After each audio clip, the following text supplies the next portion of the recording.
Capítulo 2 de Atos, você tem ali a famosa festa do Pentecostes. E a gente já falou aqui no canal diversas vezes, de forma direta, de forma indireta. E hoje a gente vai falar um pouco a respeito desse ponto tão importante na igreja, ou no início da sua igreja, né? Do trabalho, da edificação, etc. Existe duas maneiras, dois pontos operacionais de Deus com relação às línguas, que a gente precisa compreender.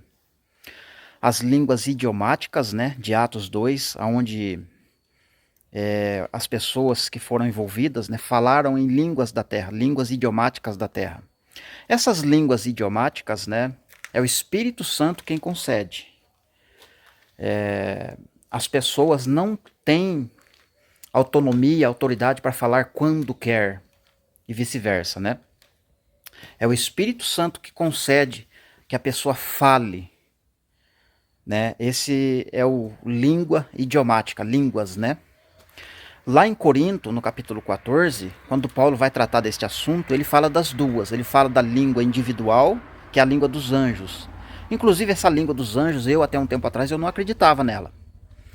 Eu imaginava, eu pensava apenas na língua idiomática da terra. Mas eu fui convencido, né, pela palavra e por alguns irmãos em debate, em grupo, etc., que existe essa língua dos anjos, da qual eu quero comentar um pouco hoje. Essa língua dos anjos, ela é uma língua que ela é chamada de dom. Deus dá para os seus indivíduos para trazer uma edificação pessoal própria para cada indivíduo. E o indivíduo tem o controle dessa língua. Ele pode falar a hora que ele quiser. A língua idiomática é o Espírito Santo que concede quando e como falar e por que falar. A língua no plural, que é a língua dos anjos, né, é uma língua dada para o indivíduo. E é um dom e ele usa quando ele quer. E ele tem que saber usar. Senão ele pode sofrer penalidades, né, punições pelo mau uso desse dom. Assim como os outros dons, né? Se não souber usar também, vai trazer dano para a pessoa e para quem está envolvida no assunto. Então essa língua dos anjos, né? Lá no contexto da carta ao Corinto, no capítulo 14 mesmo, Paulo diz, né? O espírito do profeta está sujeito ao próprio profeta, com respeito a esse dom da língua dos anjos. Né? Ele pode controlar. Não é um poder excelso, um poder que vem sobre a pessoa e a pessoa não tem o controle. Ah, eu estava muito cheio do poder, por isso eu falei. Então não existe essa possibilidade, né? Não tem isso escrito na Bíblia, né? Então o possuidor deste dom, ele tem o controle, ele tem o domínio da língua, ele pode falar a hora que ele quiser. Tanto é que Paulo fala, se não tiver o intérprete, fique calado. Interrompa a língua, ou então fale consigo mesmo e com Deus. Porque é uma língua misteriosa, que ninguém entende, apenas Deus. Agora olha só que interessante, a língua idiomática das nações, que foi falada em Atos 2, não necessitou de intérprete, porque os próprios ouvintes entendiam na sua própria língua materna. Como os ouvimos falar na nossa própria língua materna as grandezas de Deus, então a língua idiomática não necessita de intérprete. Então se tiver alguém falando em língua idiomática, a força, na força do braço, para tentar se mostrar espiritual, né, não existe. Até porque é o Espírito Santo que concede que a pessoa fale. Língua idiomática. Não necessita de intérprete. Já a língua dos anjos, quando é usada em público, necessita de um intérprete. Então, mesmo tendo o intérprete, ela tem que entrar em conformidade, em harmonia com as profecias, com a palavra de Deus. Ela não pode contrariar. Se falou em público em línguas, língua estranha, houve intérprete, ou a própria pessoa interpretou, mas contrariou as escrituras, não é língua de anjos, né? Já é língua de demônios mesmo, né? Assim como quando as pessoas tentam imitar, né? As línguas idiomáticas, né? Que são, eles entendem que existe uma variedade de línguas dos anjos, pode até ter, mas Deus trata no singular, como Paulo escreveu no singular como uma língua, né? Mas há uma diferença na operação, no modo operacional de Deus, com respeito às línguas, e você precisa entender.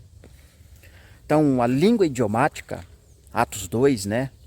A pessoa fala conforme o Espírito Santo concede ou permite. A língua idiomática, que seria língua da terra, língua para as nações, não tem como eu falar a hora que eu quero, você entendeu? Eu não tenho controle. Eu não sei quando eu vou falar essa língua idiomática. Porque ela é uma língua que tem o fim, ou ela tem o objetivo de atingir as nações, atingir de modo impactante os ouvintes. Então a língua idiomática é o Espírito Santo que fornece, que concede e que opera tudo em todos, quando Ele quer, conforme Ele quer. Ponto. Já a língua dos anjos ou língua dos céus, né, que ela é uma língua no singular, ela é uma língua de autoedificação para o indivíduo, e ela também é chamada de um dom. Entendeu? É um dos dons, né, do Espírito Santo. Língua idiomática, ela vem de forma coletiva, com um fim proveitoso na área evangelística. A língua dos anjos, a língua do céu, ela é uma língua no singular, não é coletiva, e é a pessoa que possui o dom da língua dos anjos, ele controla ela, ele fala quando ele quiser. Se ele quiser ficar quieto, ele fica. Se ele quiser falar, ele fala. Então, só que essa língua, que ela é no singular, é apenas uma língua só, então você precisa compreender. Língua no singular é um dom dado para o indivíduo, só que ele tem que saber usar. Por isso, no capítulo 14 de 1 aos Coríntios, ele fala das duas línguas. Línguas no plural, se tratando de línguas estranhas, né? Línguas idiomáticas, que seja no muito dois para falar e que haja um intérprete. Então a língua idiomática, eu alterei aqui, né? Na verdade não é língua idiomática, é língua dos anjos, né? Porque a língua idiomática ela não precisa do intérprete, porque quando a pessoa fala, o ouvinte já entende. Você lembra lá no texto de Atos 2? Como podemos ouvi-los na nossa própria língua materna? Língua idiomática, entende? A língua do céu, que é a língua dos anjos, ela necessita de um intérprete, porque o cara, quando ele está falando, ele fala em espírito e fala mistérios que ninguém entende, somente Deus. Se ninguém é ninguém. Só Deus entende essa língua. Então precisa do intérprete, que também é um dom. E a pessoa pode falar e interpretar, sim. Só que tanto a fala quanto a interpretação, ela precisa ser julgada de modo que não pode contrariar as escrituras. Então o que mais a gente vê hoje é as pessoas falar em línguas estranhas, línguas dos anjos, abre aspas. Mas quando vem a tradução ou o intérprete daquela língua que foi falada, quase sempre ela não está em harmonia com as profecias, né, da palavra de Deus. E quase sempre ela não se cumpre também. Porque a pessoa falou na carne, ou falou na desobediência, ou falou de forma que ele estava tentando ser mais espiritual do que os outros. Então esse é o perigo da língua dos anjos, né? Essa língua que é um dom e que a pessoa possui o controle dela. O profeta está sujeito, o espírito do profeta está sujeito ao próprio profeta. O espírito que é um dom, né, que fala no profeta, o próprio profeta faz com que esse dom, que esse espírito seja submisso ao próprio profeta. Então o profeta, ele não, como é que se diz? Ele não se comporta de maneira que, não, quando o poder veio, quando o Espírito Santo, o dom da língua veio, foi tão grande o poder que eu não pude deixar de falar, eu precisei falar. Não tem como falar. O poder foi tão grande que eu não consegui dominar, por isso eu falei. Então isso não existe, né? Na palavra não existe esse tipo de comportamento, né? Então Paulo fala que o falante tem o domínio dessa língua. Ele não fala de maneira asneira, como Paulo bem cita, né? que a pessoa, como se ela estivesse falando ao ar. Não. Tem que ser produtivo. Então eu posso falar em língua dos anjos, né? Mas tem que ter um intérprete. A pessoa tem que ser edificada. Caso contrário, eu tenho que falar com Deus e comigo mesmo. No meu quarto, nos meus momentos de edificação própria. Aí eu posso usar essa língua. Então tem que ter o uso correto da língua. Língua dos anjos, dom em específico para o indivíduo de autoedificação. Quase sempre é para o próprio indivíduo, poucas vezes ele vai ser usado para edificação da igreja. Porque foi um dom, entende? Ah, mas o dom é de autoedificação. Aquele que fala em língua estranha edifica a si mesmo. A menos que intérprete, ou que haja um intérprete. Aí os outros podem ser edificados pela língua. Então, é bem embaraçoso, né? Mas é preciso entender. E a igreja de Corinto tinha tudo isso, esses dons, ela falava em línguas. A igreja de Corinto estava, não vamos dizer que estava desobediente, né? Abre aspas, eles estavam desobedecendo, porque estava uma confusão no requisito das línguas, né? Mas também ela estava sofrendo ataques, né? Por causa do... o próprio líder, que é o apóstolo Paulo, né? O próprio pastor da igreja, né? Era um referencial. E o diabo sabe que se as pessoas daquela igreja, todas elas colocassem no coração, embutissem no coração em imitar o apóstolo Paulo, né? Com certeza o diabo ia ter muitos problemas, né? Então, por isso, o diabo resolveu atacar a igreja de forma que ele traga divisão, confusão. E assim as pessoas não imitem o apóstolo Paulo, né? E sendo assim, o objetivo da mensagem central de Deus não seria atingido no alvo, vamos dizer assim. Então ele conseguiu atrasar, ele conseguiu fazer muitas coisas ali. Então Paulo foi muito preciso, muito perito, né, nas suas palavras, para corrigir o erro que estava acontecendo, mas ao mesmo tempo ele serve para hoje. Então a gente pega aquele padrão, né, que foi estabelecido pelos apóstolos, e quando a gente compara com a igreja de hoje, a gente não consegue visualizar isso. A gente sabe que falta muita coisa para a igreja, né? Então, como o Luiz lá do canal Reino Eterno disse, né? A igreja atual, né, ela precisa se esforçar muito para atingir o nível da igreja de Corinto, né? Então, tem muita coisa fora do lugar, né? Não é só as línguas, né?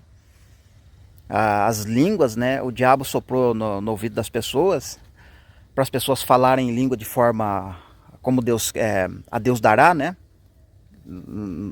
Cada um fala do jeito que quiser, faz uma bagunça, e assim vocês parecem ser espirituais, né?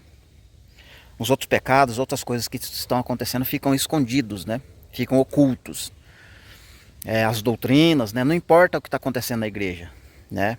Sem falar que quando tem língua, né, tem sinais e prodígios, né? Lá dos evangelhos, por exemplo, né? E esses sinais hão de acompanhar, hão de seguir os que creem. Em meu nome vocês vão falar em novas línguas. Então, a gente pode colocar aqui essas novas línguas como sendo as línguas estranhas dos anjos. Vocês podem falar em meu nome. E as línguas idiomáticas, né? Tanto uma quanto outra, em meu nome, vocês vão poder fazer. Vocês vão poder pegar em serpente, em escorpiões, né? Se vocês beberem alguma coisa mortífera, né, não lhes causará dano. Então, vamos lá. Então, o possuinte, o possuidor da língua, ou das línguas, né? Ele pode pegar em escorpião, pisar na serpente e beber coisa mortífera. Agora, olha há uns 3, 4 anos atrás, 3 anos, né?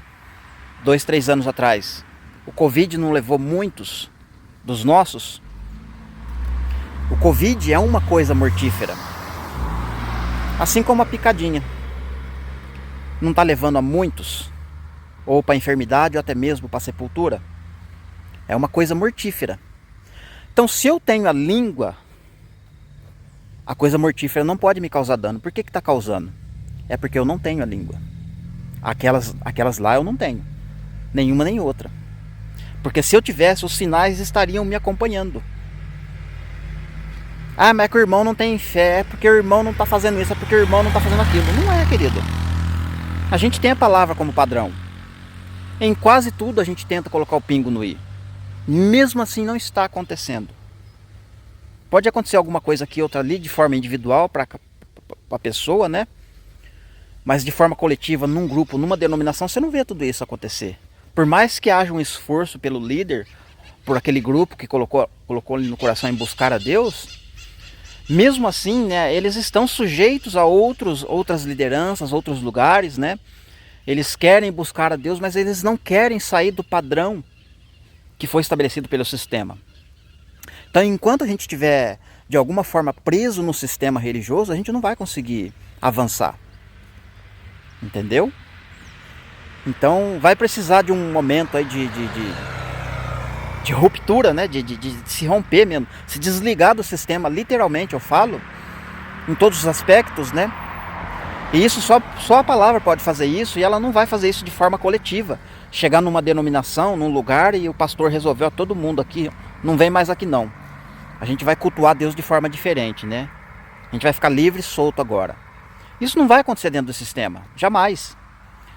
Então, eu entendo que Deus vai trabalhar no coração de forma individual dos seus, né? Dos seus escolhidos, dos seus selados.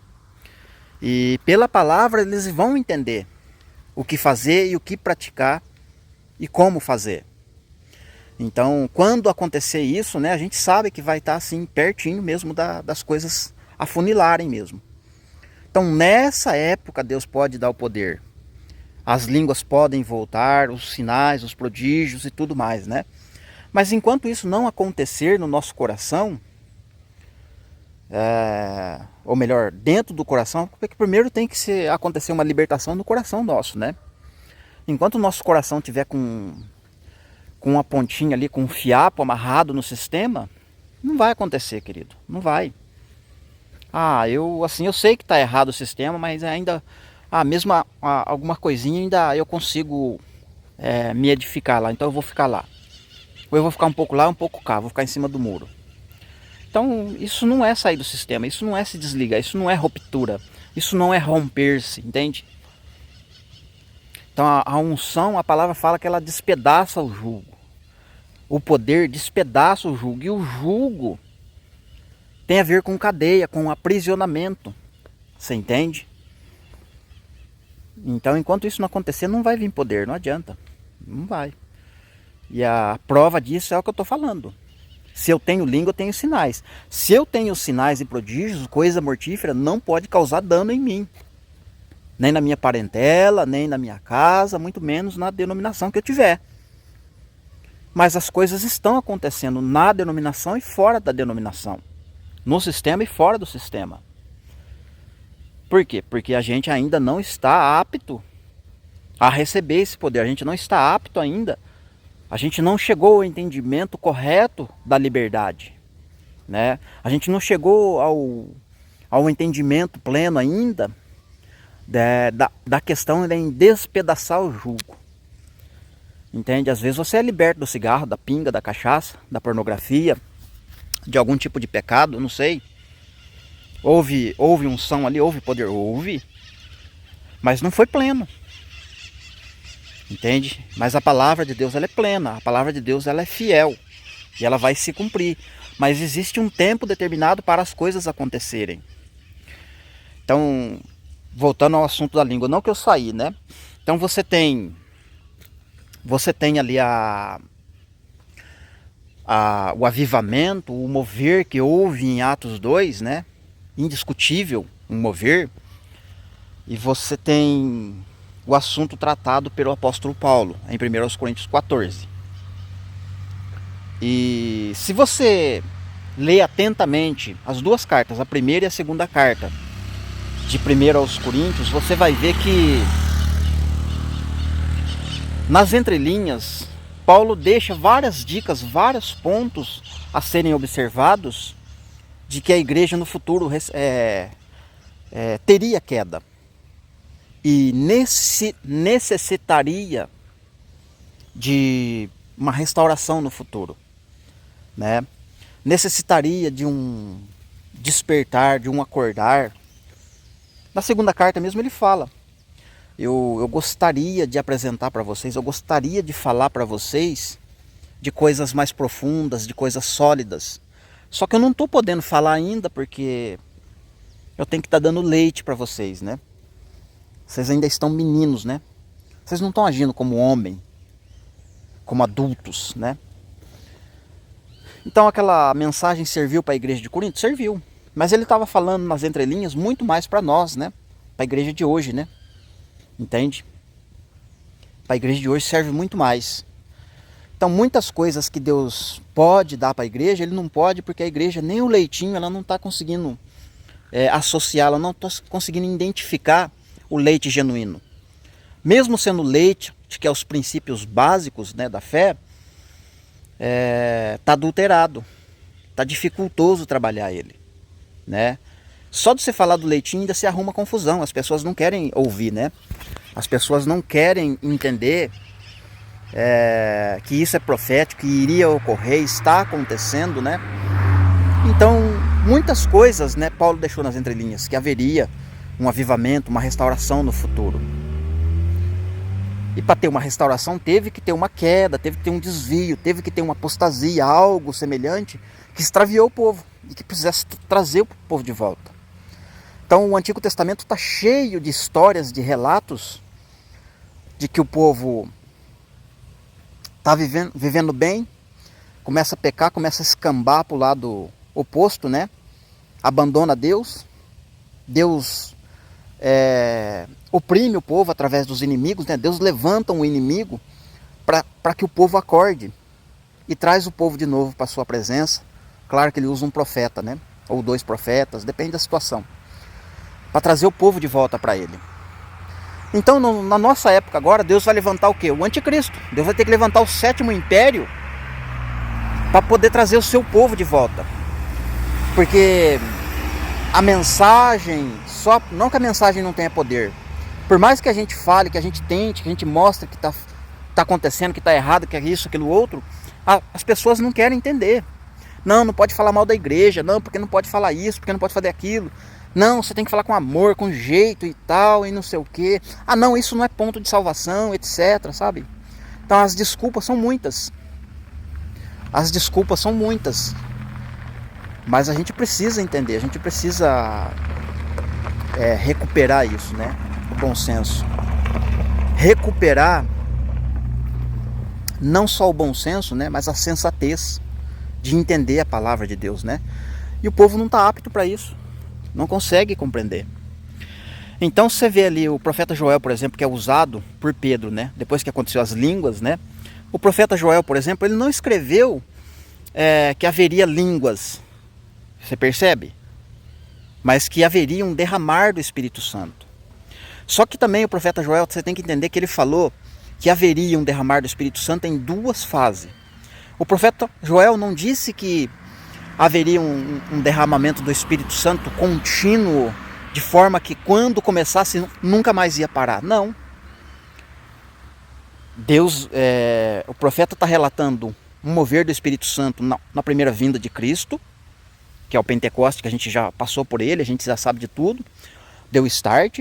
Depois do Pentecostes haveria um ataque pelos gafanhotos, né? 4 gafanhotos, né? Um outro dia eu quero gravar sobre os gafanhotos de Joel, bem detalhadamente mesmo, né? Então o primeiro gafanhoto é o gafanhoto cortador, está no capítulo 1, né? Foi cortada a oferta de manjares do meu povo. Então o profeta Joel, a oferta de alimentos, né? Foi cortada a oferta. Então haveria um momento da oferta ser cortada. E o povo foi disperso, o povo foi destruído, né? Gafanhoto cortador. Depois viria o gafanhoto imigrador, um gafanhoto que é um mensageiro, um gafanhoto que se desloca, um gafanhoto que anda por vários lugares. No caso, é como se fosse um vento de doutrina, né? Um gafanhoto imigrador, um gafanhoto que espalha a notícia, é um mensageiro. O terceiro gafanhoto é o gafanhoto portador, né? É o gafanhoto que tem algo, que carrega algo. Ele tem o logotipo, ele tem a marca, ele tem o selo, né, do seu trabalho. É o gafanhoto portador, ele tem consigo algo que não é bom, é algo ruim, né? E por último, o gafanhoto destruidor. São 4 gafanhotos.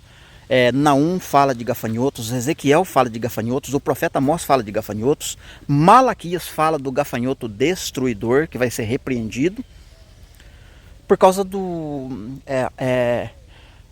cereais, por causa dos elementos dos dízimos, né, que estão sendo consumidos e destruídos pelo gafanhoto destruidor. Deus repreende o gafanhoto devorador, né?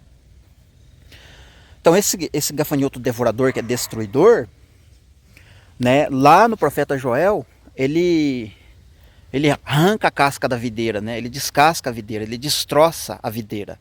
E a videira é Cristo, porque o profeta Joel está falando da primeira vinda e da segunda vinda.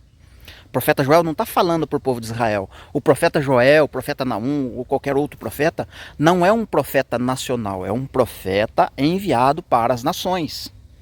Todos eles. Então esse povo, olha só para você ver como é que é interessante. Esse povo que fala em línguas hoje, se você pegar qualquer profeta e falar de um evento que é ruim para o povo, não, aquilo lá é para Israel. Aquilo lá não tem nada a ver com a igreja gentílica. A única coisa que é para a igreja gentílica é o Pentecoste, é o poder. O resto é para Israel. Você percebe? Temos línguas, temos poder. Olha o culto do poder. Então, olha só. Então você percebe que está tendo aí esses gafanhotos. Todos eles, né? Todos eles, né?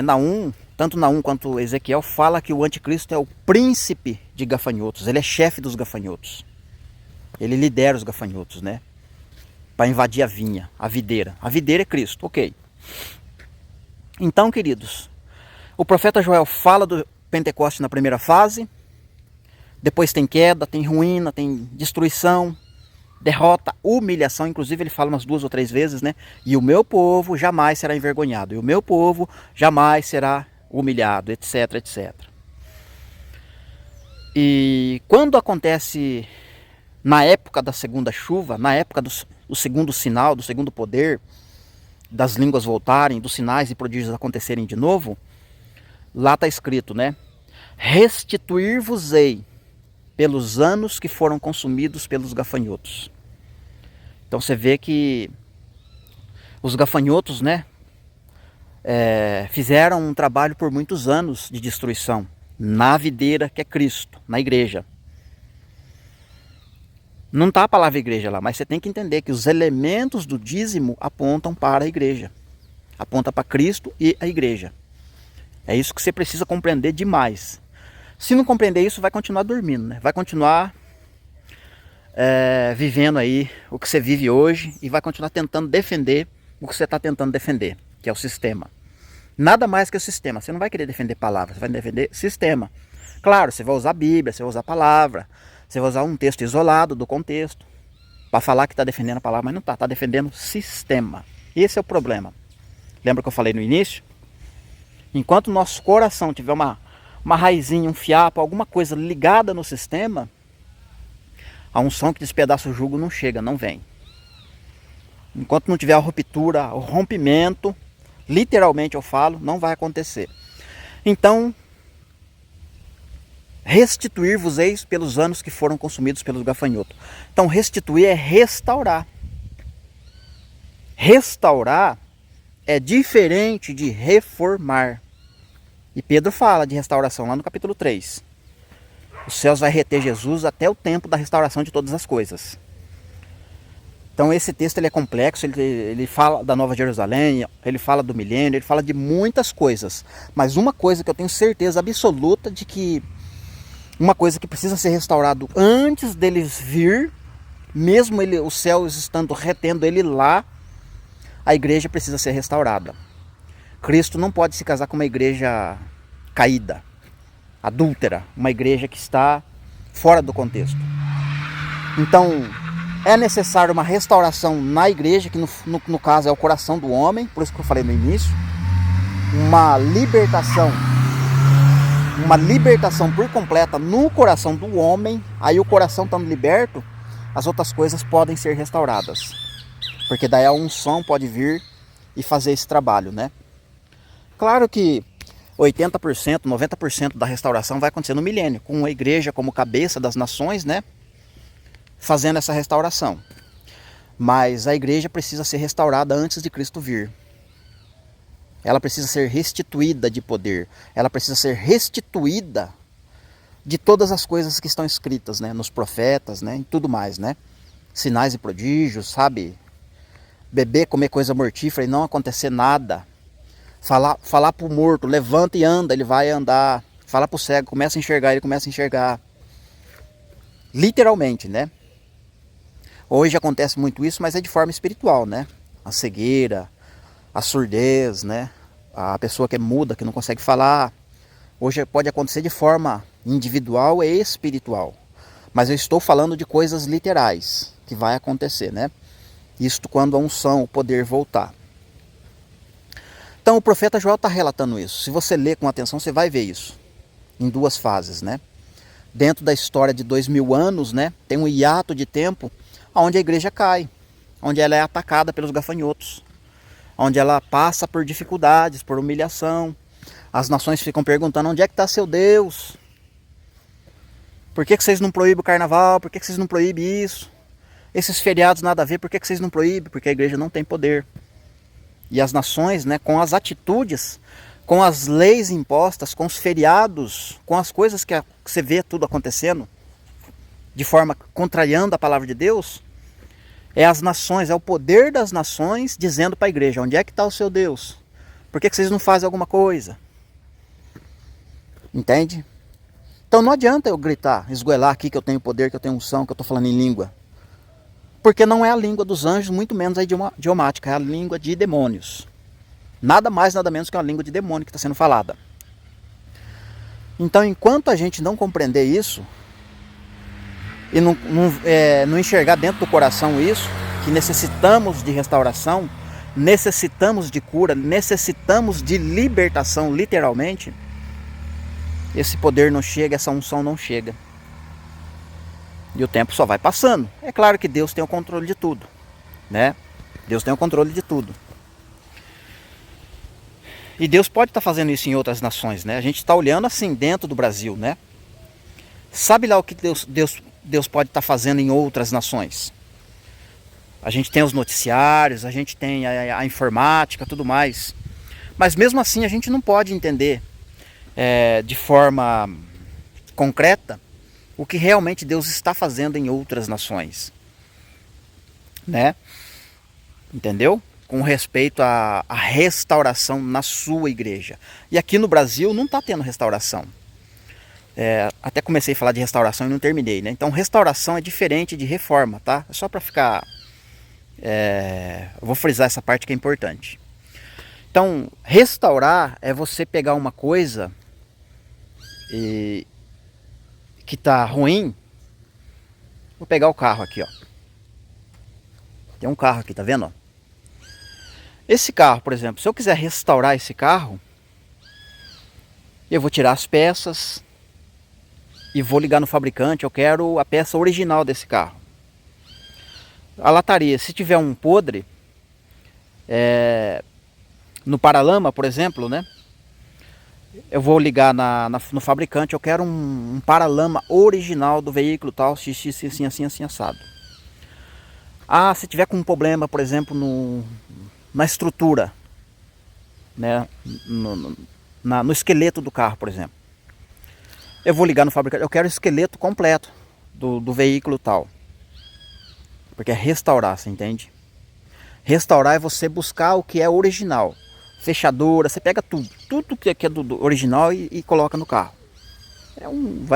É uma demora absurda, é um custo imenso, e você vai ter que ter paciência, porque o processo é demorado, né? É demorado, porque é difícil encontrar o que é original, é difícil, você precisa ir lá no fundo mesmo, né?